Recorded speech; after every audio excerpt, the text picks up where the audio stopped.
গাছ মোবাইল একটা আছে টাচ হয় না। মডেলটা হলো স্যামসাংয়ের S05। টাচ হয় না, এরকম করে ডিসপ্লে ফ্রোজেন বললে কয়ে দেবে। ডিসপ্লে ফ্রোজেন হইলে সচরাচর সুইচ অফ করুন না, এই একটা জ্বালা। মানে টাচ না হলে আর কই সুইচ অফ করুন দেবে এরকম কথা। তো এটার মানে রিবুট করে নেব, রিস্টার্ট করে একবার দেব নাকি। রিস্টার্ট করবা লাগা হলে 3টা বটন এক লোকে চাপ দিয়ে ধরলে রিস্টার্ট হবে। তো দেখি আমরা রিস্টার্ট করে দেখি, হয়ে যায় ম্যাক্সিমাম রিস্টার্ট করার পরে।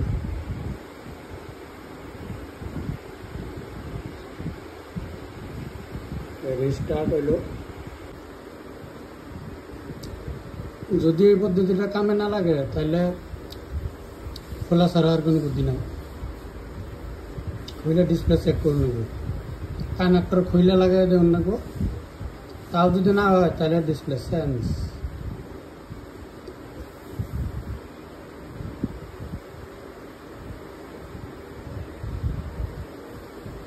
ম্যাক্সিমাম ক্ষেত্রে ডিসপ্লে প্রয়োজন হলে রিস্টার্ট করে দেবেন, 3টা বটন এক লগে টিপে প্রবলেমটা সলভ হবে।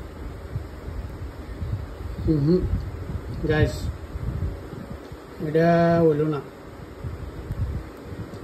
এটা কানেক্টর খুলে পরে চেক করে নেবো একবার। Thank you.